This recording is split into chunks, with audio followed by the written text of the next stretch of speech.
యోగంలో 33వ శ్లోకం నుంచి చూస్తాము. ముందుగా మంగళాచరణ్. ఓం అజ్ఞానతిమిరాంధస్య జ్ఞానాంజనశలాకయ చక్షురున్మిలితం యేన తస్మై శ్రీ గురవే నమః. శ్రీ చైతన్య మనోభీష్టం స్థాపితం యేన భూతలే స్వయం రూపా కదా మహ్యం దదాతి స్వపదాంతికం. వందేహం శ్రీగురు శ్రీయుతాపదకమలం. శ్రీగురూన్ వైష్ణవాంశ్చ శ్రీరూపం సాగ్రజాతం సహగణ రఘునాథాన్వితం తాం సజీవం సాద్వైతం సావధూతం పరిజన సహితం కృష్ణ చైతన్య దేవం శ్రీ రాధాకృష్ణ పాదాన్ సహగణ లలితా శ్రీ విశాఖాన్వితాంశ్చ. హే కృష్ణ కరుణా సింధో దీనబంధో జగత్పతే గోపేశ గోపికా కాంత రాధాకాంత నమోస్తుతే. తప్త కాంచన గౌరాంగి రాధే వృందావనేశ్వరి వృషభానుసుతే దేవి ప్రణమామి హరిప్రియే. వాంఛా కల్పతరుభ్యశ్చ కృపా సింధుభ్య ఏవ చ పతితానాం పావనేభ్యో వైష్ణవేభ్యో నమో నమః. అనంత కోటి వైష్ణవ వృంద की जय. श्रील प्रभुपाद की जय. पतित पावन गुरु महाराज की जय. जय श्री कृष्ण चैतन्य प्रभु नित्यानंद श्री अद्वैत गदाधर श्रीवासादि गौर भक्त वृंदा. हरे कृष्णा कृष्ण कृष्ण हरे हरे हरे राम राम राम हरे हरे. హరే కృష్ణ మాతాజీస్ అండ్ హరే కృష్ణ ప్రభుజీస్. మనం ఈ రోజు 6వ చాప్టర్ లోని 33వ శ్లోకం నుంచి చెప్పుకుందాము. ఈ ధ్యాన యోగం అనే ఈ చాప్టర్ లో శ్రీకృష్ణ భగవానుడు ముందుగా అష్టాంగ యోగం గురించి చెప్తారు. ఆ తర్వాత మనస్సు యొక్క పాత్ర గురించి ఎక్కువగా చెప్తారు. మనస్సును కంట్రోల్ చేసుకోవడమే ధ్యాన యోగంలో ఇంపార్టెంట్. ఎవరైతే మనసుని కంట్రోల్ చేసుకోగలుగుతారో వాళ్ళు యోగంలో ముందుకు వెళ్ళగలుగుతారు అనే విషయాన్ని శ్రీకృష్ణ భగవానుడు అర్జునుడికి చెప్తారనమాట. అప్పుడు అర్జునుడికి ఒక సందేహం అనేది వస్తుందన్నమాట. ఏంటి ఆ సందేహం అని అనేది ఈ రోజు క్లాస్ లో మనము తెలుసుకుందాము. 33వ శ్లోకము చూడండి. అర్జున ఉవాచ యోయం యోగస్త్వయా ప్రోక్తః సామ్యేన మధుసూదన ఏతస్యాహం న పశ్యామి చంచలత్వాత్ స్థితం స్థిరాత్. హరే కృష్ణ. ఎవరైనా ట్రాన్స్లేషన్ చదవండి. 33 శ్లోక. నేను చదువుతాను మాతాజీ. 33 చదవండి. హరే కృష్ణ చదవండి. అర్జునుడు పలికెను, ఓ మధుసూదన, మనస్సు చంచలము అస్థిరము కనుక నీవు సంగ్రహముగా చెప్పిన యోగ పద్ధతి నాకు అసాధ్యమైనదిగా సహింపరానిదిగా కనిపిస్తున్నది. హరే కృష్ణ మాతాజీ. ఇంకా 2 శ్లోకాలు కూడా దీనికి సంబంధమైనదే, అవి కూడా చదువుదాము ఒకసారి. చంచలం హి మనా కృష్ణ ప్రమాతి బలవదృఢం తస్యాహం నిగ్రహం మన్యే వాయోరివ సుదుష్కరం. 34 ట్రాన్స్లేషన్ చదవండి. కృష్ణ, మనస్సు చంచలము కల్లోలితము మొండి పట్టు కలది, బలవత్తరమైనది కనుక దానిని లొంగ తీసుకోవడం గాలిని అణచడం కంటే ఎక్కువ కఠినమని నేను భావిస్తున్నాను. హరే కృష్ణ మాతాజీ. Thank you Mataji.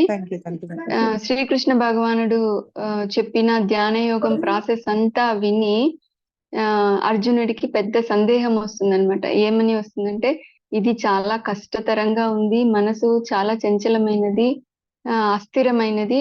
ఈ యోగా పద్ధతిలో నేను ఉత్తీర్ణత పొందగలుగుతానా, నేను ఎప్పటికైనా సంసిద్ధిని పొందగలుగుతానా, ఆ స్థాయికి చేరగలుగుతానా, ఈ మార్గంలోనే వెళ్తూ నేను పర్ఫెక్షన్ ని పొందగలుగుతానా అని డౌట్ అనేది వచ్చింది. ఎందుకంటే మనసు చాలా చంచలమైనది, అస్థిరమైనది, దానిని కంట్రోల్ చేయడము నాకు అసఖ్యంగా కనిపిస్తుంది అని చెప్పి 33 శ్లోకాలు చెప్తున్నారు. ఇంకా 34 శ్లోకాల్లో ఏమంటున్నారు అర్జునుడు? చంచలం హి మన కృష్ణ, ఓ కృష్ణ, మనసు చాలా చంచలమైనది.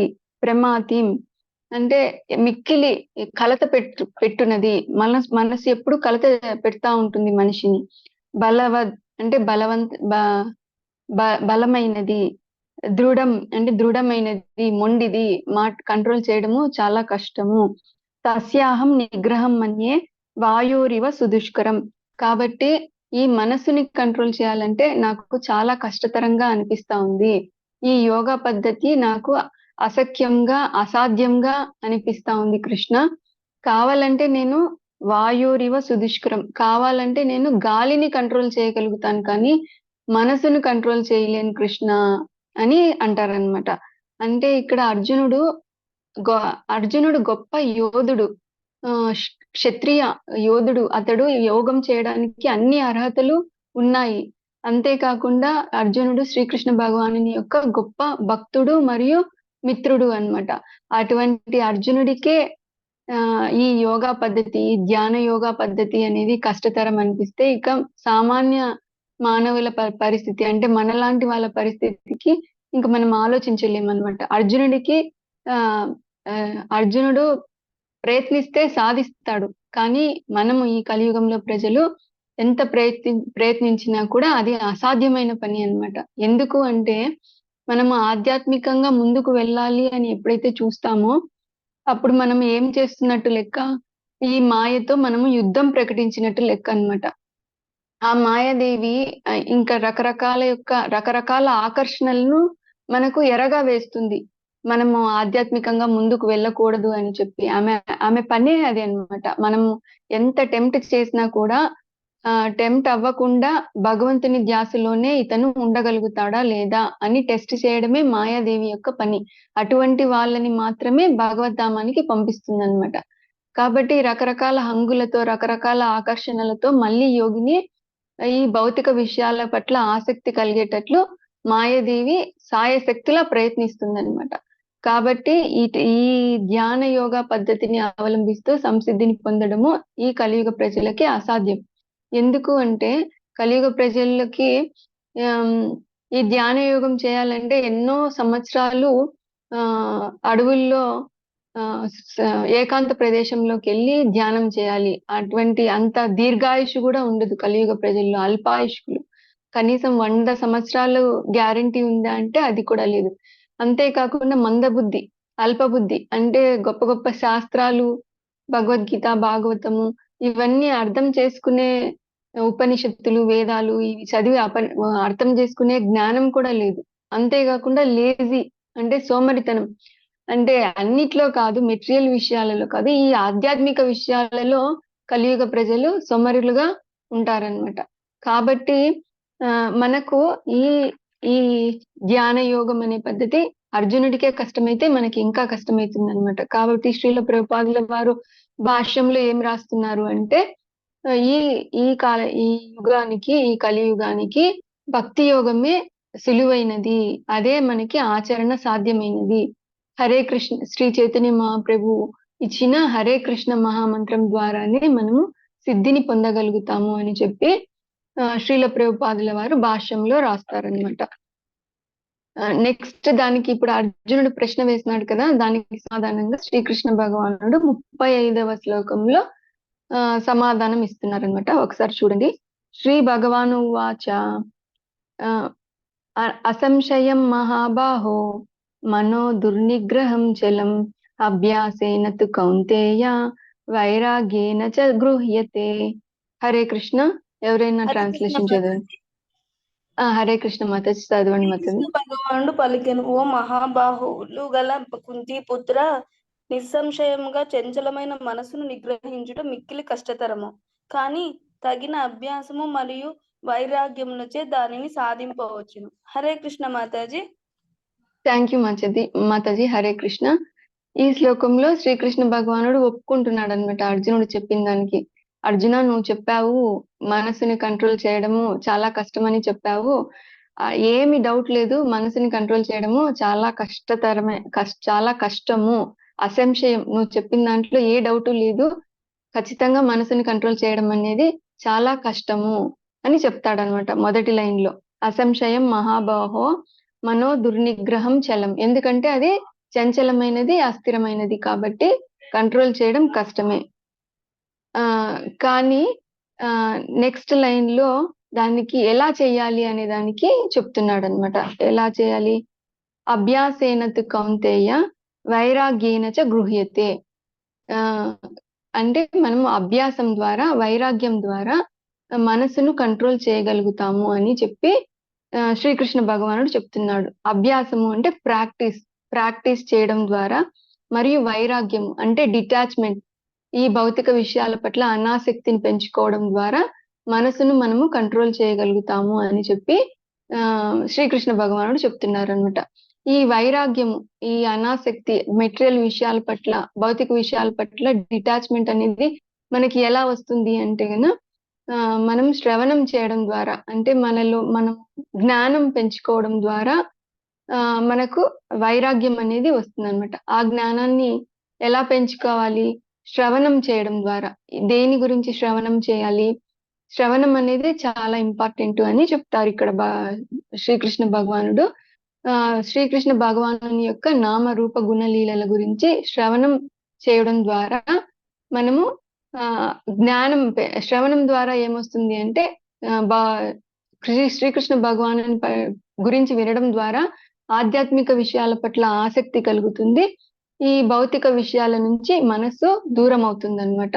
అంతేకాకుండా భక్తియుక్త సేవ చేయడం ద్వారా, అంటే జ్ఞానం ఎలా పెంపొందించుకోవాలి అంటే గురు, శాస్త్ర, సాధు సంఘ, ఈ మూడిటి ద్వారా మనం జ్ఞానం పెంపొందించుకోవాలన్నమాట.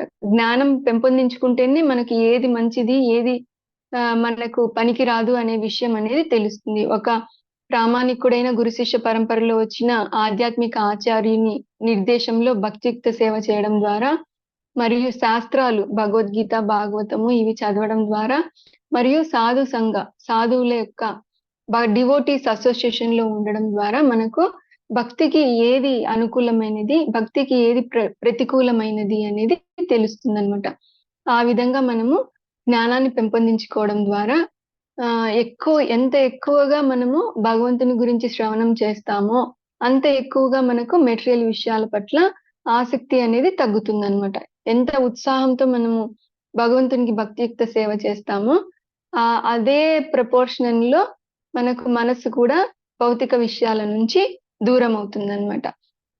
శ్రీకృష్ణ భగవానుడు ఏమని చెప్తున్నారు అంటే ఇప్పుడు అలాగే ఇక్కడ జ్ఞానం ద్వారా మనము వైరాగ్యాన్ని పెంపొందించుకోవచ్చు అని చెప్తున్నారు. ఆ తర్వాత ప్రాక్టీస్ అంటే అభ్యాసము భక్తియుక్త సేవను అభ్యాసం చేయడం ద్వారా మనము ఈ మనసును కంట్రోల్ చేయొచ్చు అని చెప్తున్నారు అనమాట. ఎవరి మధ్యలో అభ్యాసం చేయాలా? డివోటీస్ అసోసియేషన్ లో మనము అభ్యాసం అనేది చేయాలన్నమాట. ఎందుకంటే సంగాత్ సంజాయితే కామః, మనం ఎవరి యొక్క అసోసియేషన్ లో ఉంటామో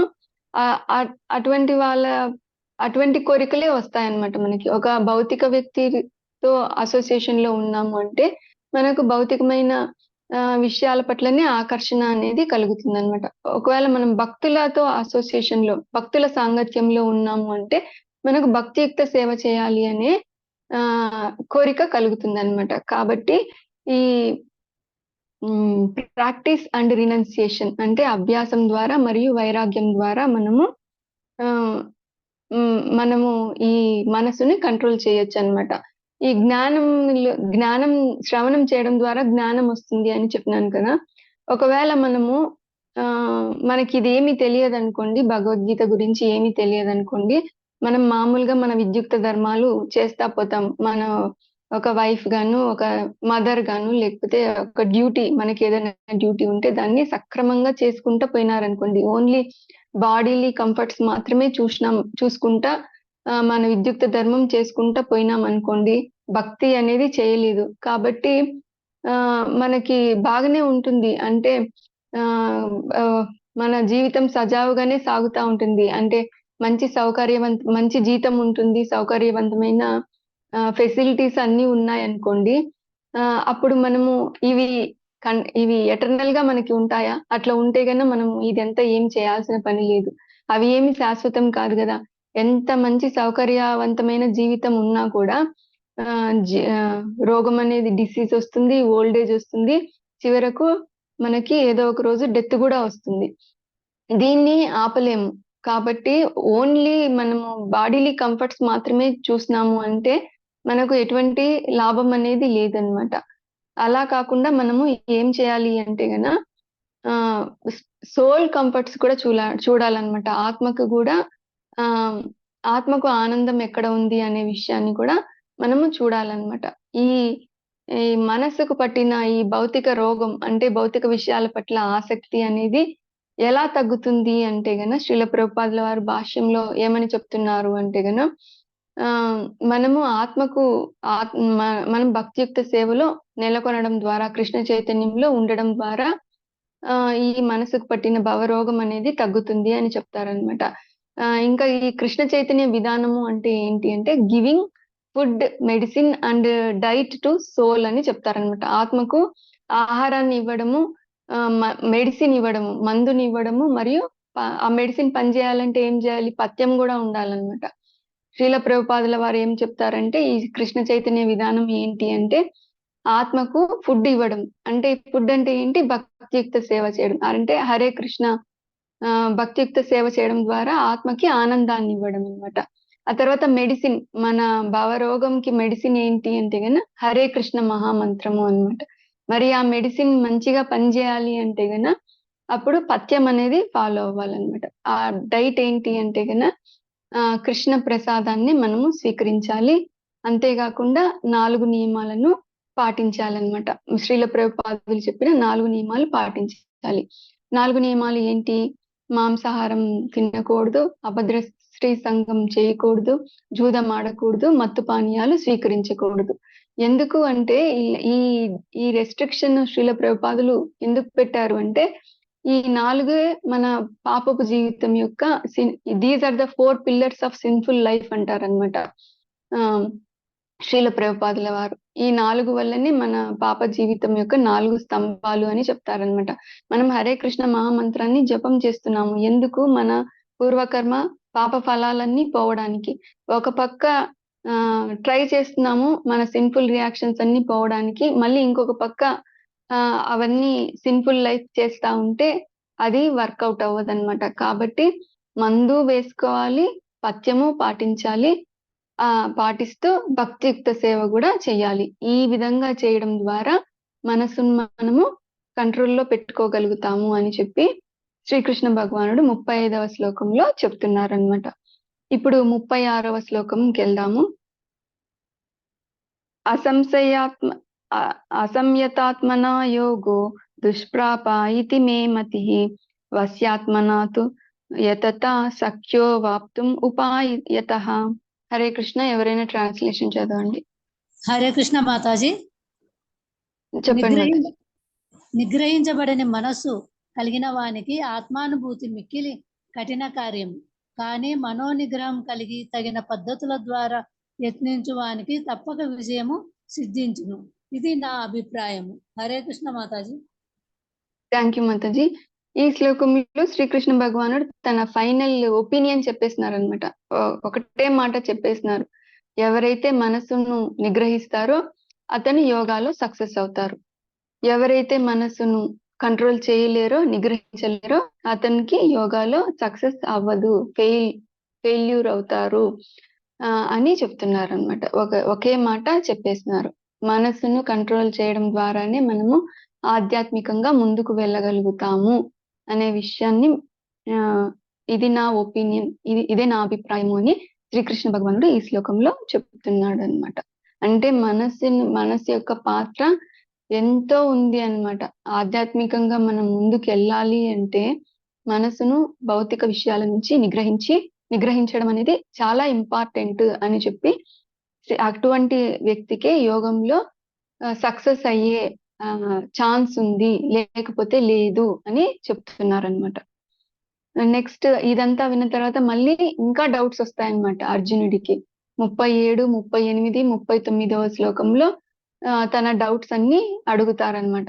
అంటే ఇప్పుడు మీరు ఇంతగా చెప్తున్నారు యోగా గురించి, ఒకరు సిన్సియర్ గా యోగం చేయడానికి సిన్సియర్ గా ట్రై చేసినా కూడా ఒక్కొక్కసారి ఫెయిల్ అవ్వచ్చు.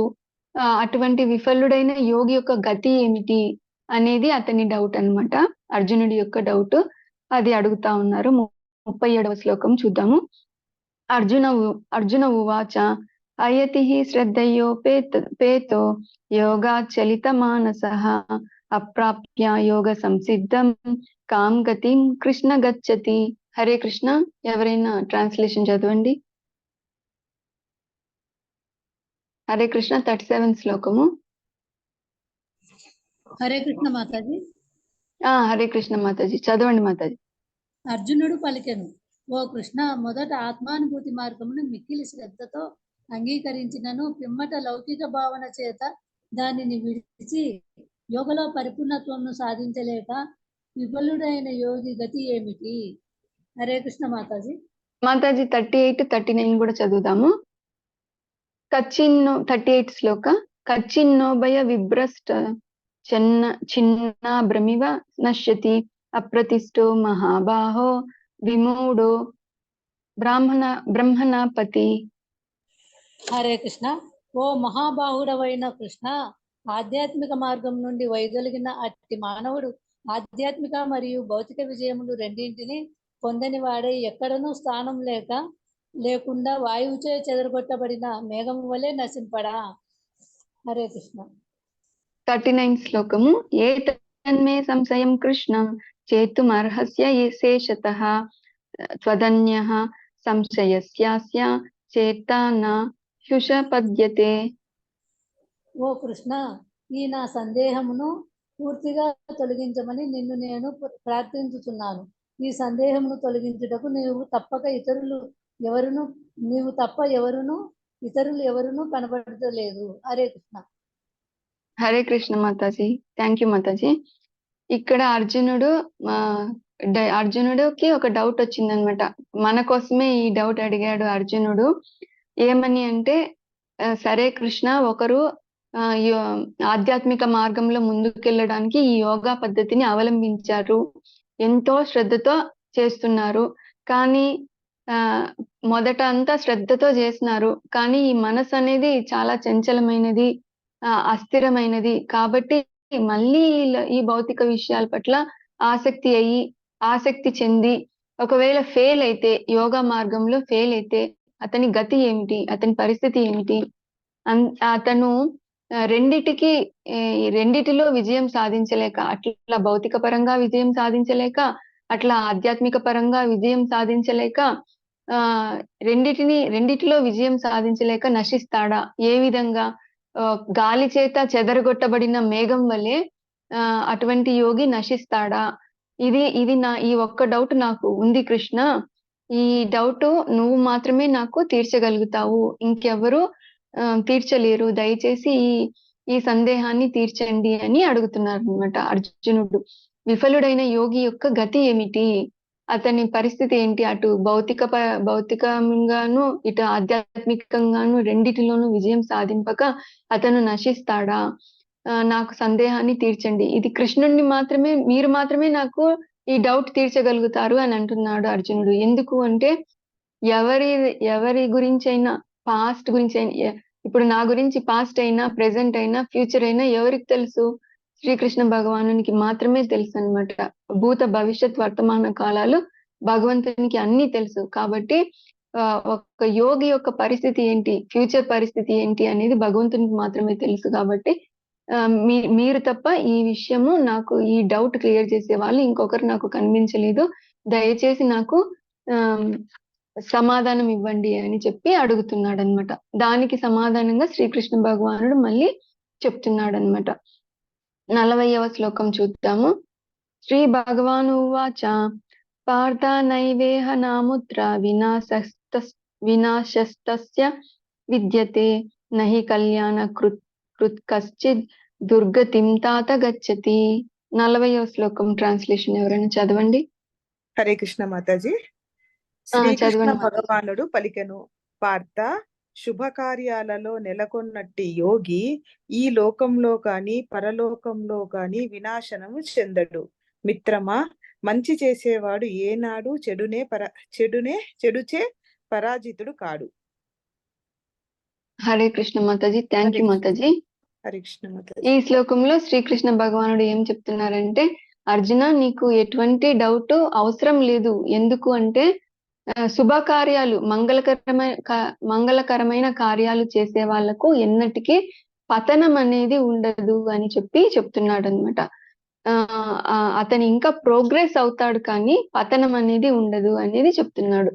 ఇదే విషయము 2వ అధ్యాయంలో కూడా శ్రీకృష్ణ భగవానుడు చెప్పినాడు. ఏమని చెప్పినారు? స్వల్పమపియస్య ధర్మస్య త్రాయతే మహతో భయాత్. ఈ ఆధ్యాత్మిక ఆ ఈ ఆధ్యాత్మికంగా మనము భక్తియుక్త సేవలో కొంచెం చేసినా సరే అది ఎంతో గొప్ప భయాల నుంచి మనల్ని కాపాడుతుంది. ఇక్కడ భయము త్రాయతే మహతో భయాత్. ఈ మహాభయం ఏంటి అంటే గన జన్మ మృత్యు జరా వ్యాధి అన్నమాట. ఈ చక్రంలో నుంచి మనల్ని బయటపడేస్తుంది అని చెప్తున్నారన్నమాట. 2వ అధ్యాయంలోనే చెప్తున్నారు శ్రీకృష్ణ భగవానుడు. కానీ అర్జునుడు మళ్ళీ ఇంకొకసారి భగవంతుడి ద్వారా తన డౌట్ ని క్లియర్ చేసుకోవడానికి మళ్ళీ అడిగారనమాట. ఈ 2వ అధ్యాయంలో ఏమని చెప్పారు, కొంచెమైనా సరే అంటే ఇప్పుడు 100% మనము చేస్తే 100 మార్క్స్ వస్తే 100% చేస్తే మనము భగవద్ధామం తిరిగి పోగలుగుతాం. అంటే భగవంతుని గురించి తెలుసుకొని భగవంతుని గురించి ప్రేమను పెంచుకొని మనము భగవద్ధామం చేరగలుగుతామా అని అనుకోండి.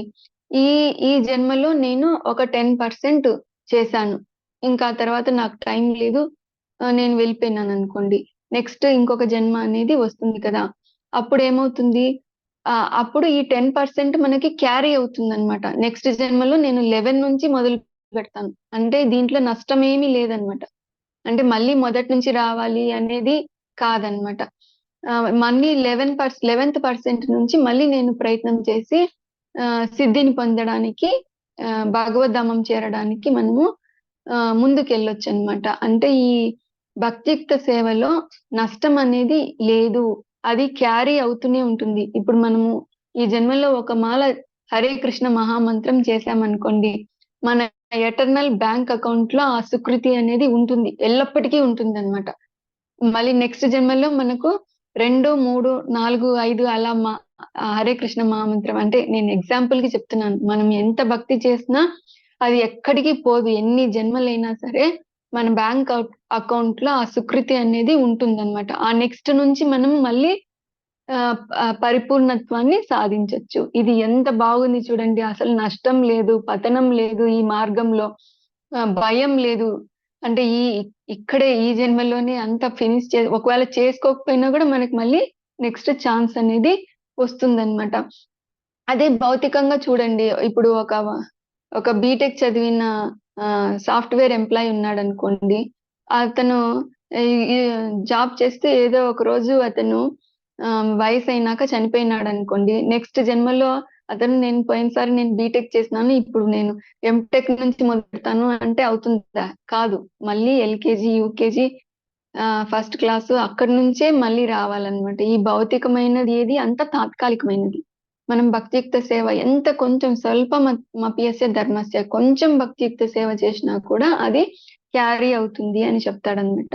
అంటే ఇక్కడ భగవానుడు చెప్తున్నారు, ఏమని చెప్తున్నారు, మంగళకరమైన పనులు చేసే వాళ్ళకి నశింపు ఉండదు, వాళ్ళు పతనం అవ్వదు అని చెప్తున్నారు. మంగళకరమైన పనులు అంటే ఏంటి అంటే కన్నా మనము ముక్తి కోసం ప్రయత్నం చేసే పనులు అన్నమాట. అంటే భక్తియుక్త సేవ అనేది మంగళకరమైన పని అని చెప్తున్నారనమాట. ఇప్పుడు ఒక వ్యక్తి తన డ్యూటీని ఎంత సక్రమంగా చేసి భక్తి చేయకపోతే అది దానికి శుభకరమైన ఫలితాలు ఏమీ ఉండవన్నమాట. ఎందుకు అంటే గన అతను మరణించిన తర్వాత మంచి పనులు చేసింటే స్వర్గానికి పోతాడు, లేదంటే నరకానికి పోతాడు. అవి స్వర్గమైన నరకమైన ఈ భౌతిక జగత్తులోని లోకాలే అన్నమాట. వాటిల్లో కూడా జన్మ మృత్యు జరా వ్యాధి అనేది ఉంటుంది. అలా కాకుండా ఒకరు భగవంతుని పూర్తిగా ఆశ్రయించి భౌతిక పరంగా తను కొంచెము తన బాధ్యతలలో సక్సెస్ కాలేకపోయినా, భౌతిక పరమైన బాధ్యతలలో తను సక్సెస్ కాకపోయినా ఎటువంటి నష్టము ఎటువంటి పతనము అనేది లేదు. ఎందుకంటే భక్తి చేస్తున్నాడు కదా, అది క్యారీ అవుతుంది అనమాట. ఆ విషయమే ఇక్కడ చెప్తున్నారు. శ్రీల ప్రభుపాదుల వారు కూడా భాష్యంలో చెప్పారనమాట. ఒకసారి 41వ శ్లోకం చూద్దాము. ఇప్పుడు విఫలుడైన యోగి యొక్క పరిస్థితి ఏంటి అనేది అడిగాడు కదా, దాని గురించి 2 కేసుల గురించి చెప్తాడనమాట శ్రీకృష్ణ భగవానుడు 41లో 42లో. చూద్దాం ఒకసారి. 41వ శ్లోకము. ప్రాప్య పుణ్యకృతాం లోకం ఉషిష్ట్వా శాశ్వతీ సమా శుచీనాం శ్రీమతాం గేహే యోగ భ్రష్టో విజాయతే. హరే కృష్ణ. ఎవరైనా ట్రాన్స్లేషన్ చదవండి 41. హరే కృష్ణ మాతాజీ. చదవండి ప్రభుజీ. విఫల యోగి పుణ్యజీవుల లోకాలలో అనేక సంవత్సరాల భోగానుభవం తర్వాత ధార్మిక జనుల వంశంలో లేదా ధనిక వంశంలో జన్మిస్తాడు. హరే కృష్ణ మాతాజీ. Thank you Mataji. ఈ శ్లోకంలో 2 కేసులు చెప్తారు భగవానుడు. 41, 42లో. 41లో ఏం చెప్తారు అంటే, కొంతకాలం యోగం చేసి ఫెయిల్ అయిన వ్యక్తి, అంటే ఇప్పుడు పూర్తి యోగంలో సంసిద్ధిని పొందాలంటే 5 స్టేజెస్ ఉన్నాయి అనుకోండి. ఫర్ ఎగ్జాంపుల్ 5 స్టేజెస్ ఉన్నాయి అనుకోండి. Level 1, level 2, level 3, level 4, level 5. Level 5కి వెళ్తే సంసిద్ధిని పూర్తిగా పర్ఫెక్షన్ ని పొందినట్టు, భగవద్ధామం చేరేటట్లు అనుకోండి. ఒకవేళ ఒక యోగి ఒక లెవెల్ 1, లెవెల్ 2లో అంటే కొంతకాలం యోగం చేసిన తర్వాత, భక్తియుక్త సేవ చేసిన తర్వాత ఫెయిల్ అయిపోయినాడు అనుకోండి, అంటే మళ్ళీ భౌతిక విషయాల పట్ల ఆసక్తి పొందినాడు అనుకోండి. అటువంటి వాళ్ళ పరిస్థితి ఏంటి అంటే గన, కొద్దిపాటి అభ్యాసం తర్వాత విఫలుడైన యోగి తర్వాత ఎలా జన్మిస్తాడంట, పవిత్రులైన ఇండ్లలో, అంటే బ్రాహ్మణులు, వైష్ణవుల ఇంట్లో తిరిగి జన్మను తీసుకుంటాడంట. మరియు సంపన్నుల ఇండ్లలో, అంటే రిచ్ ఫ్యామిలీస్, సంపన్నమైన కుటుంబంలో తిరిగి జన్మను తీసుకుంటాడనమాట ఈ భూలోకంలో.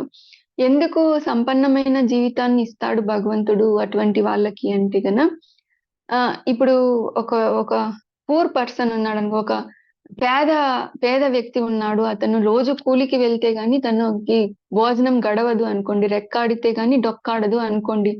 అటువంటి పరిస్థితుల్లో అతను ఎప్పుడు దేని గురించి ఆలోచిస్తాడు, నేను ఈ రోజు ఏ విధంగా డబ్బులు సంపాదించాలి, నా కుటుంబాన్ని ఎలా పోషించాలి, అదే ధ్యాసలోనే ఉంటాడనమాట. అప్పుడు ఇంకా యోగం ఎలా చేస్తాడు, చేయలేడు కదా. ఆధ్యాత్మికంగా ఎలా ముందుకు వెళ్తాడు, ఎప్పుడు ఇదే సరిపోతే. అందుకని భగవంతుడు అటువంటి వాళ్ళని గొప్ప సంపన్నమైన కుటుంబంలో పుట్టేలాగా చేస్తాడనమాట. అప్పుడు ఏంటి, వాళ్ళు సంపాదించినా సంపాదించకపోయినా వాళ్ళకు జరిగిపోతుంది అనమాట. కాబట్టి ఎక్కువ టైంని భక్తియుక్త సేవలో ఆధ్యాత్మికంగా ముందుకు వెళ్ళడానికే అతను కేటాయిస్తాడు అని చెప్పి భగవంతుడు అలా మనల్ని ఫేవరబుల్ కండిషన్స్ లో ఉంచుతాడనమాట. దాన్ని మనం ఉపయోగించుకోవాలి. ఉపయోగించుకోకుండా డబ్బు ఉంది కదా అని గర్వంతో ఎప్పుడు ఈ భౌతిక విలాసాల పట్లనే ఆసక్తి చెందితే, అప్పుడు భగవంతుడు ఇచ్చిన దానికి మనం యూటిలైజ్ చేసుకోలేదు, మనము ఉపయోగించుకోలేదు. అప్పుడు మళ్ళీ భగవంతుడు ఏం చేస్తాడు, నేను ఒక అవకాశం ఇచ్చాను నీకు, అయినా నువ్వు ఉపయోగించుకోలేదు, సరే నువ్వు ఈ భౌతిక విషయాల పట్లనే ఆసక్తిగా ఉన్నావు కదా, సరే నెక్స్ట్ ఇంకా డిగ్రేడ్ జన్మ వస్తుంది, యానిమల్ జన్మలోకి మనము వెళ్తాం అన్నమాట. కాబట్టి దీన్ని ఎవరైతే యోగులో సంపన్న కుటుంబంలో ఎవరైతే జన్మిస్తారో వాళ్ళ అవకాశాన్ని ఉపయోగించుకొని తిరిగి మళ్ళీ యోగాని ప్రారంభిస్తారనమాట. ఒకవేళ సుదీర్ఘ కాలం తర్వాత లెవెల్ 4, లెవెల్ 5లో ఉండే వాళ్ళు కూడా ఒక్కొక్కసారి ఈ మాయ అనేది చాలా పవర్ఫుల్ అన్నమాట. ఎటువంటి వాళ్ళనైనా సరే డిస్ట్రాక్ట్ చేసేస్తుంది అనమాట. వాళ్ళ దారిలో నుంచి దారి మళ్ళిచ్చేస్తుంది, మళ్ళీ భౌతిక విషయాల పట్ల ఆసక్తి కలిగేలా చేస్తుంది. అటువంటి వాళ్ళ పరిస్థితి ఏంటి అనేది 42వ శ్లోకంలో శ్రీకృష్ణ భగవానుడు చెప్తున్నారనమాట. అథవా యోగినామేవా కులే భవతి ధీమతాం ఏతద్ది దుర్లభతరం లోకే జన్మ యదీదృశం. హరే కృష్ణ. ఎవరైనా ట్రాన్స్లేషన్ చదవండి. 42. మాతాజీ లేక హరే కృష్ణ చదవండి మాతాజీ. దీర్ఘకాల యోగాభ్యాసం పిమ్మట ఉత్తీర్ణుడు కానిచో అట్టి యోగి నిశ్చయముగా మహాజ్ఞానవంతులైన యోగుల కుటుంబమున జన్మించును. కానీ ఈ జగత్తులో అట్టి జన్మ నిశ్చయముగా మిక్కిలి దుర్లభం. హరే కృష్ణ మాతాజీ.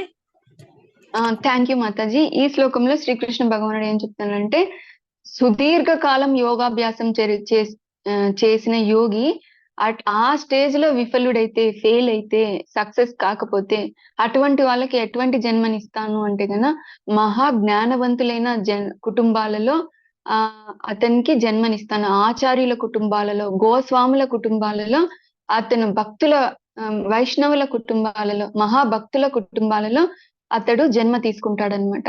ఎందుకు అంటే గన అటువంటి వాళ్ళు భక్తియుక్త సేవ చేయడానికే వాళ్ళు ఫ్యామిలీ మొత్తము భక్తియుక్త సేవలోనే ఉంటారన్నమాట. కాబట్టి చిన్నతనం నుంచే అతనికి భక్తియుక్త సేవ చేయడానికి అవకాశం అనేది ఉంటుందన్నమాట.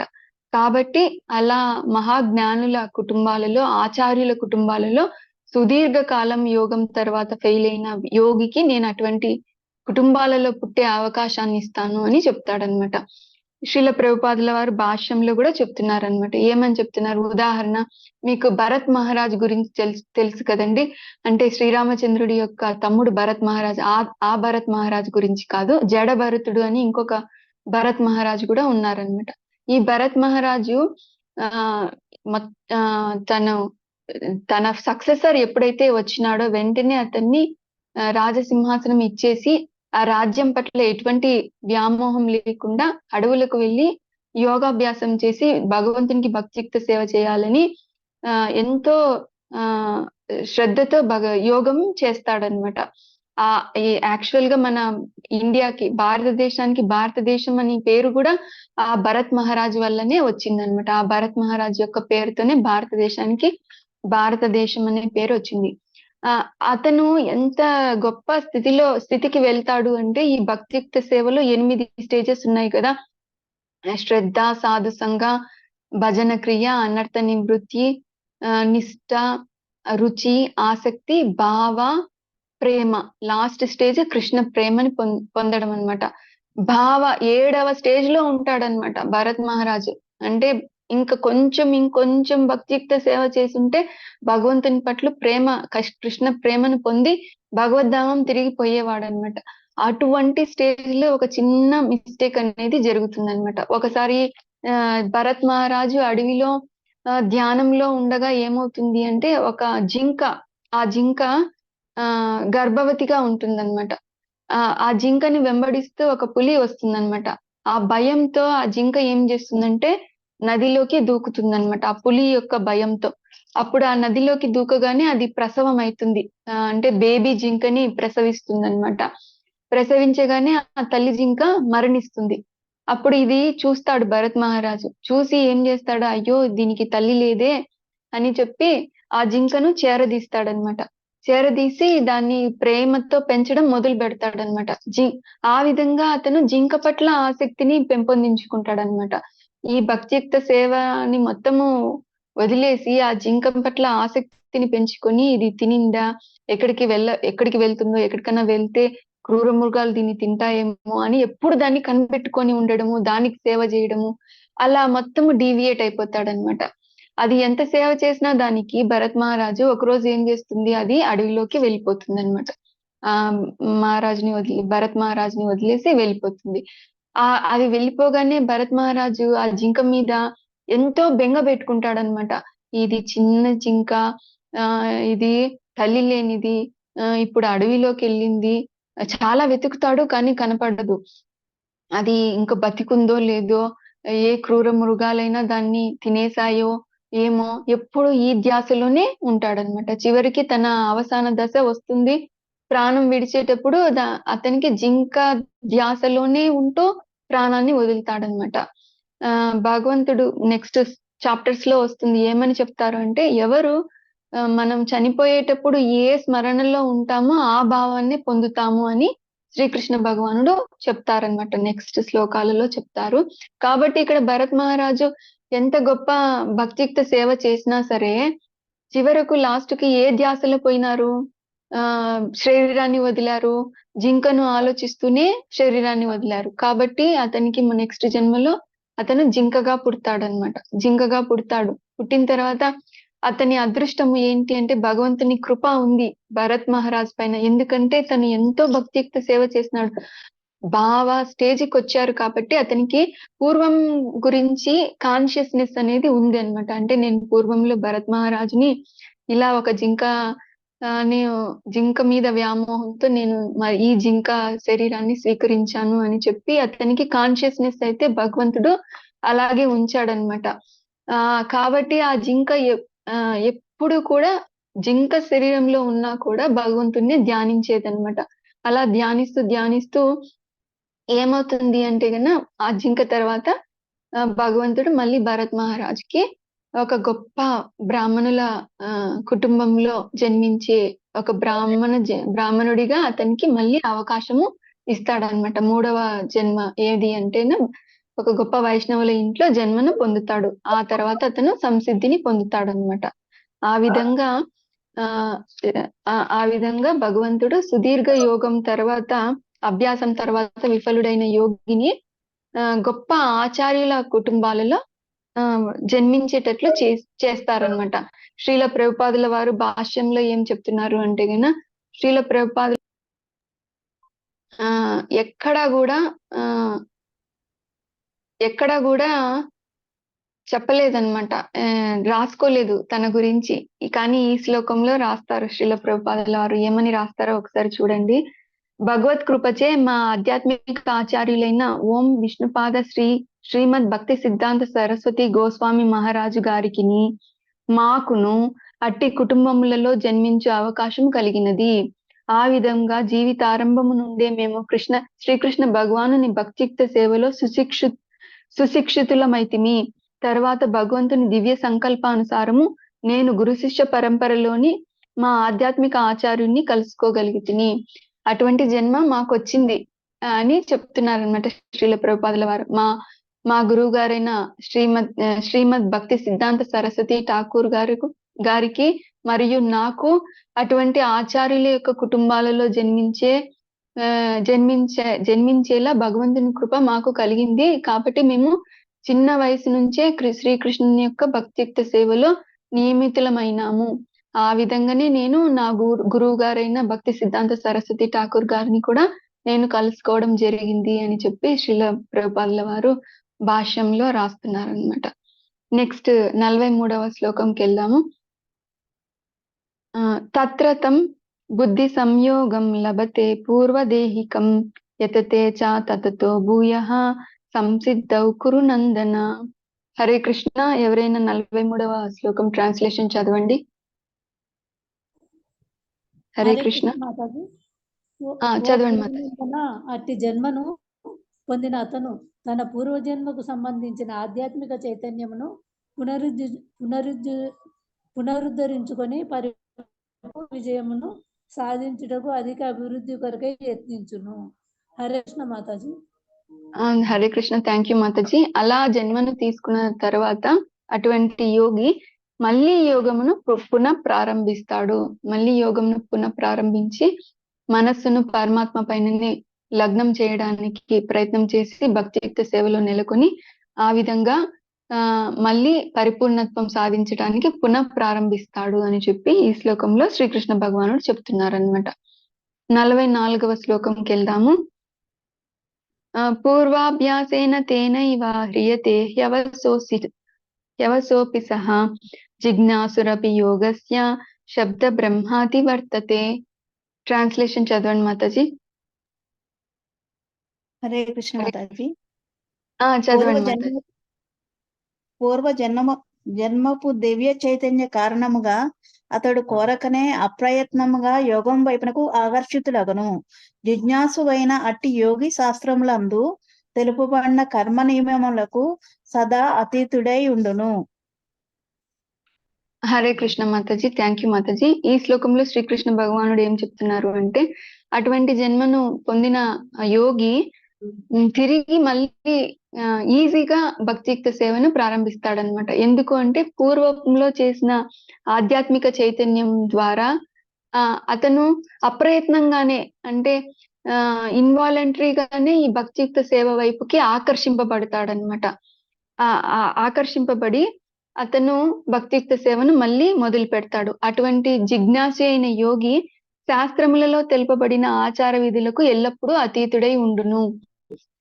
అంటే ఇప్పుడు దీనికి అతను శాస్త్రాలకి కూడా అతీతంగా ఉంటాడనమాట. భక్తియుక్త సేవని ముఖ్యము అని అతను అర్థం చేసుకొని చిన్నప్పటి నుంచి భక్తియుక్త సేవను చేయడం ప్రారంభిస్తాడనమాట. అంటే ఇప్పుడు మనం కూడా చాలా మందికి చెప్తా ఉంటాము, ఈ భగవద్గీత క్లాసులు వినండి, హరే కృష్ణ మహామంత్రం జపం చేయండి అని చాలా మందికి చెప్తాము. కొంతమంది చెప్పగానే వినగానే స్టార్ట్ చేస్తారనమాట. హరే కృష్ణ మహామంత్రం జపం చేయడం మొదలు పెడతారు. దాని మరి ఫాస్ట్ గా వాళ్ళు ముందుకెళ్ళిపోతారు. ఆధ్యాత్మికంగా వాళ్ళు చాలా మనకంటే కూడా మనం చెప్పింటాం వాళ్ళకి, కానీ మనకంటే కూడా గొప్ప భక్తులుగా కూడా తయారవ్వచ్చు అనమాట. ఎందుకు అంటే వాళ్ళకు జన్మలో సుకృతి అనేది ఉంటుందన్నమాట. వాళ్ళకి ఆ ఆధ్యాత్మిక చైతన్యం అనేది ఉంటుంది. మనము జస్ట్ వాళ్ళకి స్టార్ట్ చేపించినాము అంతే. వాళ్ళకి అది కంటిన్యూ అయితే వస్తుందన్నమాట. కొంతమంది అప్రయత్నంగానే దానికి ఆకర్షింపబడతారు. ఎందుకు అంటే వాళ్ళు జన్మలోనే వాళ్ళు చాలా ప్రాసెస్ భక్తియుక్త సేవ చేసుంటారు. కానీ సంసిద్ధిని పొందిండరు. కాబట్టి అప్రయత్నంగానే ఇన్వాలంటరీగానే ఫోర్స్ చేయనవసరం కూడా లేదు. వాళ్ళు భక్తియుక్త సేవ వైపుకి ఆకర్షింపబడతారనమాట. అటువంటి వాళ్ళు ఇంకా ఈ ఆచార విధానాలు వాటికి అంతగా ఏం పట్టించరనమాట. కేవలం కృష్ణునికి ప్లీజ్ చేయడం కోసమే వాళ్ళు ఆలోచిస్తారు. ఇప్పుడు భాష్యంలో శ్రీల ప్రభుపాదుల వారు ఏం చెప్తున్నారంటే, శ్రీల హరిదాస్ ఠాకూర్ ఉన్నారు, మన నామాచార్య. హరే కృష్ణ మహామంత్రానికి నామాచార్యులు ఎవరు అంటే కన్నా శ్రీల హరిదాస్ ఠాకూర్ అన్నమాట. అతను ముస్లిం కుటుంబంలో జన్మ తీసుకున్నారు. కానీ అతను యాక్చువల్ గా శ్రీల హరిదాస్ ఠాకూర్ ఎవరు అంటే బ్రహ్మదేవుడే కలియుగంలో శ్రీ చైతన్య మహాప్రభుకి అసోసియేట్ గా హరిదాస్ ఠాకూర్ గా వచ్చారనమాట. కాబట్టి ఆయన వెంటనే కృష్ణ చైతన్యం వైపుకి ఆకర్షింపబడారు. కాబట్టి ఆయన ముస్లిం విధానాలు ఇవన్నీ వాళ్ళ ఆచార వ్యవహారాలకి ఆయన అతీతంగా ఉన్నారనమాట. కృష్ణ చైతన్యమే సర్వోత్కృష్టమైన యోగము అని అతనికి తెలిసింది. కాబట్టి అన్నిటికంటే గొప్పది భక్తియుక్త సేవనే అని తెలుసుకొని అతను ముస్లిం కుటుంబంలో పుట్టినా సరే నామాచార్య స్థితికి చేరారనమాట. అదే ఇక్కడ శ్రీకృష్ణ భగవానుడు ఈ శ్లోకంలో ఎక్స్ప్లెయిన్ చేస్తున్నారు అనమాట. 45వ శ్లోకం గురించి తెలుసుకుందాము. ఈ శ్లోకంలో యోగి పరిపూర్ణత్వం ఎలా సాధిస్తాడు అనే దాని గురించి, పరిపూర్ణత్వం పొందడం గురించి చెప్తాడు శ్రీకృష్ణ భగవానుడు. ప్రయత్నాయతమానస్తు యోగి సంశుద్ధ కిల్బిషః అనేక జన్మ సంసిద్ధ తతో యాతి పరాంగతిం. హరే కృష్ణ. ట్రాన్స్లేషన్ చదవండి ఎవరైనా. హరే కృష్ణ. 45 శ్లోక. హరే కృష్ణ. సమస్త కర్మల నుండి శుద్ధపడిన యోగి మరింత అధిక పురోగతి కొరకై శ్రద్ధతో యత్నించినప్పుడు అనేక జన్మల అభ్యాసం పిమ్మట పరిపూర్ణత్వంను పొంది అంత్యమున పరమగతిని సాధించును. హరే కృష్ణ మాతాజీ. Thank you Mataji. ఈ శ్లోకంలో శ్రీకృష్ణ భగవానుడు ఏం చెప్తున్నారు అంటే గన, యోగి సంశుద్ధ కిల్బిషః అంటే తన అదేంటి సమస్త కల్మషముల నుండి శుద్ధి పడిన యోగి అంటే తన పాస్ట్ లైఫ్ యొక్క సిన్ఫుల్ రియాక్షన్స్ అన్ని పోవాలన్నమాట. అంటే పాప ఫలితాలు, తను ముందు జన్మలో చేసిన తనకి ఎటువంటి పాపం అనే బ్యాలెన్స్ అనేది ఏది ఉండకూడదు అనమాట. ఈ యోగా ప్రాసెస్ ద్వారా అతను తన సర్వ పాప కర్మ ఫలాలను నశింప చేసుకున్న తర్వాత అతను పరమగతిని పొందుతాడు. ఇలా ఈ పాపకర్మ ఫలాలను నశింపజేసుకోవడానికి 1 జన్మ పట్టొచ్చు, 2 జన్మలు పట్టొచ్చు, 10 జన్మలు పట్టొచ్చు. అనేక జన్మల తర్వాత ఎప్పుడైతే ఈ పాపకర్మ ఫలాలన్నీ పోతాయో, సంశుద్ధ అన్ని కిల్బిషాలు పోతాయో, అప్పుడు యోగి సంసిద్ధిని పొంది పరమగతిని పొందుతాడు. అంటే భగవద్ధామాన్ని చేరుతాడు. అంటే ఇప్పుడు మనకి పాపం అనేది బ్యాలెన్స్ నీళ్ళు అవ్వాలన్నమాట. ఇక్కడ శ్రీల ప్రభుపాదులు భాష్యంలో కూడా ఒక శ్లోకం రాస్తున్నారు.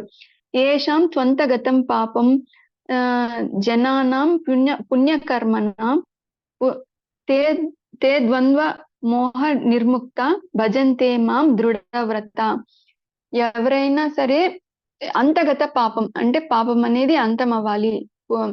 ఆ తర్వాత ద్వంద్వ మోహ వినుర్ముక్త, ఈ ద్వంద్వాల నుంచి, ఈ మెటీరియల్ విషయాల పట్ల ఆసక్తి అనేది 0 ఉండాలన్నమాట. అటువంటి యోగి మాత్రమే నా సేవలో దృఢంగా భజంతే మాం దృఢవ్రత, అటువంటి యోగి మాత్రమే నా భక్తియుక్త సేవలో దృఢంగా నెలకొంటాడు అని చెప్తున్నాడు అనమాట. ఎందుకు ఇలా అంటే గన భగవంతుడు ఒక పర్సెంట్ కూడా వదలట్లేదు. ఎందుకు అంటే గన భగవంతుడు ప్యూర్ అంటే భగవంతుడు స్వచ్ఛమైన అంటే ప్యూర్. అలాగే అతని కింగ్డమ్ భగవద్ రాజ్యం కూడా ప్యూరెస్ట్. అంటే ఇంత భౌతిక మాలిన్యం అనేది ఇంత కూడా ఉండదన్నమాట భగవద్ధామంలో. మరి భగవంతుడు ప్యూరే, మరి భగవంతుని రాజ్యం కూడా ప్యూరే. అంటే ఎటువంటి భౌతిక మాలిన్యం అనేది ఉండదన్నమాట. మరి ఎప్పుడైతే మనం అక్కడికి వెళ్ళాలంటే మనం కూడా ప్యూర్ గా తయారవ్వాలన్నమాట. అంటే లేశ మాత్రమైన భౌతిక విషయాల పట్ల ఆసక్తి అనేది ఉండకూడదన్నమాట. భౌతిక విషయాల పట్ల ఆసక్తి ఉంటే సరే ఈ లోకంలోనే ఉండు, మళ్ళీ ట్రై చేయి అని చెప్పి భగవంతుడు చెప్తున్నాడు అనమాట. అంటే భౌతిక మాలిన్యాలు అనేటివి మనలో ఎటువంటి లేశ మాత్రం కూడా ఉండకూడదంట. భౌతిక మాలిన్యం అంటే ఏంటి అంటే ఈ ఇంద్రియ తృప్తి అన్నమాట. ఇంద్రియాలను సాటిస్ఫై చేయాలి అని మన కోరిక ఉంటుంది కదా. ఆ కోరిక ఉన్నంత కాలము మనం ఈ భౌతిక జగత్తులోనే ఉంటాము. ఎప్పుడైతే భగవంతునికి భక్తితో సేవ చేసి భగవంతుని ఇంద్రియాలు మనం సాటిస్ఫై చేయాలని చూస్తామో, భగవంతుడే ఫస్ట్. ఆ భగవంతుడు సాటిస్ఫై అవుతేనే తద్వారానే నా ఇంద్రియాలు సాటిస్ఫై అవుతాయి అని ఎప్పుడైతే యోగి ఆ విధంగా ప్రయత్నం చేస్తాడో అప్పుడే సంసిద్ధిని పొందగలుగుతాడనమాట, భగవద్ధామాన్ని చేరగలుగుతాడనమాట. ఇక్కడ భాష్యంలో కూడా శ్రీల ప్రభుపాదులు వారు రాస్తున్నారు, అనేక జన్మలలో పుణ్యకర్మలను అనుసరించి సమస్త పాపముల నుండి మరియు మోహపూరితమైన ద్వంద్వ భావముల నుండి పూర్తిగా విముక్తుడైన మానవుడు భగవంతుని ప్రేమయుక్త సేవలో నెలకొనగలుగుతాడు. అప్పుడు ఆ తర్వాత ప్యూర్ అంటే పాపకర్మ ఫలాలు ఏమీ లేనప్పుడు భగవంతుని యొక్క భక్తియుక్త సేవలో దృఢంగా మనము నెలకొనగలుగుతాం అన్నమాట. ఆ విషయము ఇక్కడ పరిపూర్ణత్వం పొందడం అనేది భగవంతుడు 45వ శ్లోకంలో చెప్తున్నారు. 46వ శ్లోకంకి వెళ్దాము. తపస్విభ్యోధికో యోగి జ్ఞానిభ్యోపి మతోధికః కర్మిభ్యశ్చాధికో యోగి తస్మాద్ యోగి భవార్జున. హరే కృష్ణ. 46వ శ్లోకం ట్రాన్స్లేషన్ ఎవరైనా చదవండి. హరే కృష్ణ. హరే కృష్ణ. ఓ అర్జున, చదవండి మధ్య. ఓ అర్జున, యోగి తపస్వి కంటేను, జ్ఞాని కంటేను, కామ్య కర్మలు చేయువాని కంటేను అధికుడు. అందుచే అన్ని పరిస్థితుల యందును నువ్వు యోగివి కమ్ము. హరే. అంటే థ్యాంక్ యూ మాతాజీ. శ్రీకృష్ణ భగవానుడు ఈ శ్లోకంలో ఏం చెప్తున్నారంటే గన కర్మి కంటే కూడా, జ్ఞాని కంటే కూడా, తపస్వి కంటే కూడా యోగి ఉత్తమమైన వాడు అని చెప్తున్నాడు అనమాట. యోగి అంటేనే అర్థం ఏంటి అంటే గన తన మనసును నిగ్రహించి తన చైతన్యాన్ని భగవంతుని యొక్క చైతన్యంతో సంధానం చేయడమే యోగం అన్నమాట.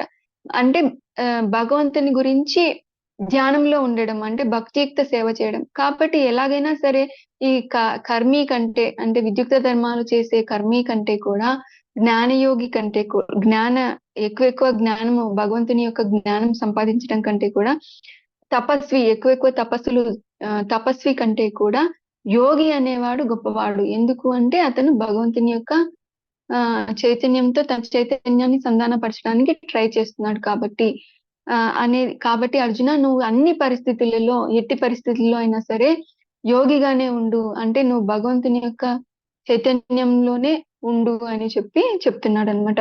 ఇక్కడ శ్రీకృష్ణ భగవానుడు మనకి కర్మయోగం గురించి చెప్పినాడు. ఇక్కడ 3వ అధ్యాయము 5వ అధ్యాయంలో కర్మయోగం గురించి చెప్పారు, జ్ఞానయోగం గురించి చెప్పారనమాట. 4వ అధ్యాయంలో చెప్పారు. మరి ధ్యాన యోగం గురించి ఈ చాప్టర్ లో 6వ అధ్యాయం గురించి చెప్తున్నారు. అన్నిటికంటే కూడా భక్తి యోగినే ఇంపార్టెంట్. వీటన్నిటి ద్వారా మనం ఏం తెలుసుకుంటాము? ఇప్పుడు ఫస్ట్ మన విద్యుక్త ధర్మాలు చేస్తాము, కర్మయోగం చేస్తాము. ఆ విధంగా మనము మెల్లమెల్లగా భగవంతుని భక్తియుక్త సేవలో ఆకర్షితమవుతాము. కర్మలు చేయడం ద్వారా మనకి విద్యుక్త ధర్మలు వేదాలను అనుసరించి చేయడం ద్వారా ఏమొస్తుంది? జ్ఞానం వస్తుంది అనమాట. అంటే భగవంతుని యొక్క జ్ఞానం అనేది వస్తుంది. ఆ జ్ఞానాన్ని మనము పెంపొందించుకోవడం ద్వారా మనము భగవంతుని నామరూప గుణలీలల పట్ల ధ్యానం చేయడం మొదలు పెడతాం అనమాట. ఎప్పుడైతే ధ్యానంలో పరిపక్వత చెందుతామో అంటే మన నిజ స్థితి తెలుస్తుంది. అప్పుడు పరిపక్వత చెందినప్పుడు అంటే నేను భగవంతుని యొక్క అంశను, నేను భగవంతుని యొక్క నిత్య దాసుడును అనే విషయాన్ని తెలుసుకొని లాస్ట్ కు ఏం చేయాలనుకుంటాడు, భగవంతునికి భక్తియుక్త సేవ చేయాలనుకుంటాడు అనమాట. అంటే ఈ యోగా ప్రాసెస్ లో భక్తి యోగం అనేది టాప్ మోస్ట్ అన్నమాట. కర్మయోగము, జ్ఞాన యోగము, ధ్యాన యోగము, తర్వాత ఆ ధ్యాన యోగి లాస్ట్ కి ఏం తెలుసుకుంటాడు అంటే భక్తియుక్త సేవ చేయడమే పరమార్థము అని తెలుసుకుంటాడు అనమాట. కానీ శ్రీ చైతన్య మహాప్రభు వీటికి చాలా టైం పడుతుంది. ఇవన్నీ చాలా మెట్లు ఎక్కువగా ఉన్నాయన్నమాట. ఈ కలియుగ ప్రజలు చాలా అల్పాయుష్కులు, వీళ్ళకి అంత టైం లేదు. కాబట్టి ఈ ఈ ఇన్ని స్టెప్స్ ఎక్కలేరు వీళ్ళు. కర్మయోగము, జ్ఞాన యోగము, ధ్యాన యోగము అవన్నీ వీళ్ళకు సాధ్యం కాదు. కాబట్టి డైరెక్ట్ గా మనకి శ్రీ చైతన్య మహాప్రభు కృప ద్వారా మనకి డైరెక్ట్ గా మనం భక్తి యోగమే చేస్తున్నాం. టాప్ మోస్ట్ లిఫ్ట్ లో వెళ్ళిపోయినాం అనమాట జర్రని. ఈ కష్టం అంతా ఎందుకు అని చెప్పి శ్రీ చైతన్య మహాప్రభు యొక్క మెర్సీ ద్వారా మనము ఈ హరే కృష్ణ మహామంత్రము ద్వారా మనము డైరెక్ట్ గా భగవంతుని యొక్క భక్తియుక్త సేవలో నెలకొనగలుగుతున్నాం అన్నమాట. ఇది అంతా ఎందుకు, ఈ కర్మయోగము, జ్ఞాన యోగము ఎందుకు అంటే ఇదంతా ప్యూరిఫికేషన్ ప్రాసెస్ అన్నమాట. అంటే మన ఇంద్రియాలను పవిత్రీకరించుకునే పద్ధతులు అన్నమాట. పవిత్రీకరించుకొని చివరకు భగవంతుని సేవలో వినియోగించుకోవాలి. శ్రీ చైతన్య మహాప్రభు ఏం చేస్తాడు, ప్యూరిఫికేషన్ ప్రాసెస్ సాధ్య అంటే ప్రాసెస్ సాధించేది రెండు ఒకటే చేస్తున్నారనమాట. ఇప్పుడు ఈ హరే కృష్ణ మహామంత్రం ద్వారా ఏమవుతుంది, రెండు జరుగుతున్నాయి. ప్యూరిఫికేషన్ జరుగుతా ఉంది, మరియు సేవ కూడా జరుగుతా ఉంది అన్నమాట. ఆ విధంగా ఒకవైపు మనల్ని మనం పవిత్రీకరించుకుంటూ, మన ఇంద్రియాలను పవిత్రీకరించుకుంటూ, అదే సమయంలో భక్తియుక్త ఈ జపం అంటే ఏంటి, శ్రవణము, కీర్తనము అంటే అది భక్తియుక్త సేవ. నవవిధ భక్తిలో ఆ రెండు ఇంపార్టెంట్, శ్రవణం, కీర్తనం. దీని ద్వారా ఒకటేసారి పాపాలని పోగొట్టుకొని ప్యూరిఫై అవుతున్నాము, అలాగే సేవ కూడా చేస్తున్నాము. ఇది మనకి బోనస్ అన్నమాట. ఈ అవకాశాన్ని మనము వదులుకోకూడదు. శ్రీ చైతన్య మహాప్రభు యొక్క కృప ద్వారా మనకు ఈ అవకాశం అనేది లభించింది. మీకు ఇంకొక 10 నిమిషాలు పడుతుంది. ఇదొక్క శ్లోకం చెప్తాను మరి, ఓకేనా? 47వ శ్లోకము 8:32 అయింది, పర్వాలేదా? లాస్ట్ శ్లోకము, ఓకేనా? మాతాజీ చెప్పండి. Okay, thank you Mataji. Thank you. 47వ శ్లోకంలో భక్తి యోగం గురించి చెప్తున్నారనమాట శ్రీకృష్ణ భగవానుడు. యోగినామపి సర్వేషాం మద్గతే నాంతరాత్మన శ్రద్ధావాన్ భజతే యోమాం సమే యుక్త తమోమతః. హరే కృష్ణ. ఎవరైనా 47వ శ్లోకం యొక్క ట్రాన్స్లేషన్ చదవండి. చదువుతాను మాతాజీ.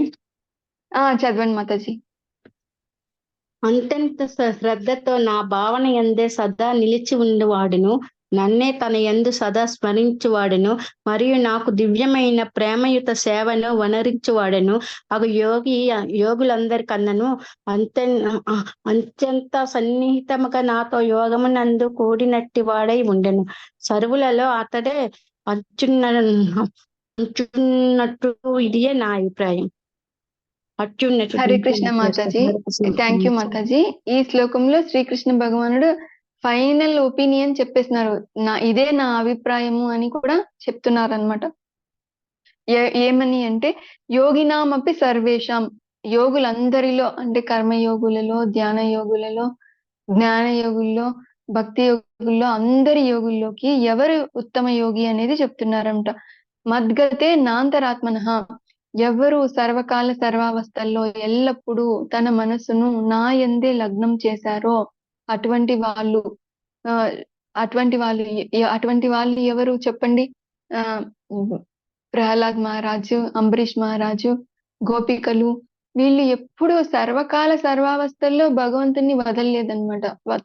వాళ్ళ మనసుల్లో ఎప్పుడు వాళ్ళ మనసుని భగవంతుని పైననే లగ్నం చేశారు.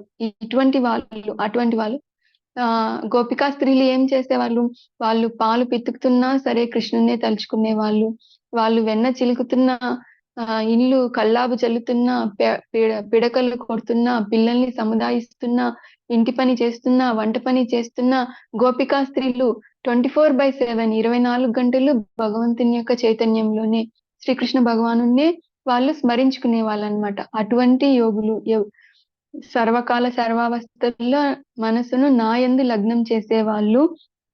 శ్రద్ధావాన్ భజతే యోమాన్, ఎవరైతే అత్యంత శ్రద్ధతో నాకు భక్తియుక్త సేవ చేస్తారో, భజతే అనే పదం ఇక్కడ చాలా ఇంపార్టెంట్ అనేది అని చెప్తారు శ్రీల ప్రభుపాదుల వారి భాష్యంలో. భజతే అంటే భక్తియుక్త సేవను వనర్చడం అన్నమాట. ఎలాంటి సేవ? ఏదో నాకు ఇతనికి సేవ చేస్తే నాకు ఏదో ఒక లాభం వస్తుంది అలాంటిది కాదనమాట. అన్మోటివేటెడ్, కాజ్లెస్, అంటే ఏ కారణం లేదు. ఏంటి కారణం అంటే తన మీద ఉన్న స్వాభావికమైన ప్రేమతో, శ్రీకృష్ణ భగవానుని పట్ల ప్రేమతోనే గోపికలు నిరంతరం తన మనసును భగవంతునిపై లగ్నం చేసి భగవంతునికి భక్తియుక్త సేవ చేశారు. అంటే అహైతుకి అప్రతిహత. ఎలాంటి సేవ చేస్తారంట వాళ్ళు? అహైతుకి అంటే మోటివ్ లేదు, నేను ఇది చేస్తే నాకు ఈ లాభం వస్తుంది అలాంటిది కాకుండా స్వాభావికంగా భగవంతుని పట్ల తమకు గల న్యాచురల్ లవ్ కారణంతో, అంటే భగవంతుడు నేను భగవంతుని యొక్క అంశను, భగవంతునికి సేవ చేయడము నా సుప్రీం డ్యూటీ అని వాళ్ళు తెలుసుకొని భగవంతుని యొక్క భక్తియుక్త సేవలో నెలకొంటారనమాట. ఎలా? అహైతుకి అప్రతిహత, అంటే నిరాటంకంగా, అంటే ఒకరోజు చేసి ఒకరోజు చేయకుండా అలా కాకుండా అహైతుకి అప్రతిహత అని చెప్తారనమాట. అటువంటి దాన్ని మనం భజతే అనే వర్డ్ అటువంటి సేవకు మాత్రమే ఉపయోగించాలన్నమాట. ఆ విషయాన్ని శ్రీల ప్రభుపాదుల వారి భాష్యంలో రాస్తారు. అటువంటి వాళ్ళే నిజమైన యోగులు, అతడే శ్రేష్టమైన యోగి, అత్యున్నతమైన యోగి, భక్తి యోగిని అత్యున్నతమైన యోగి.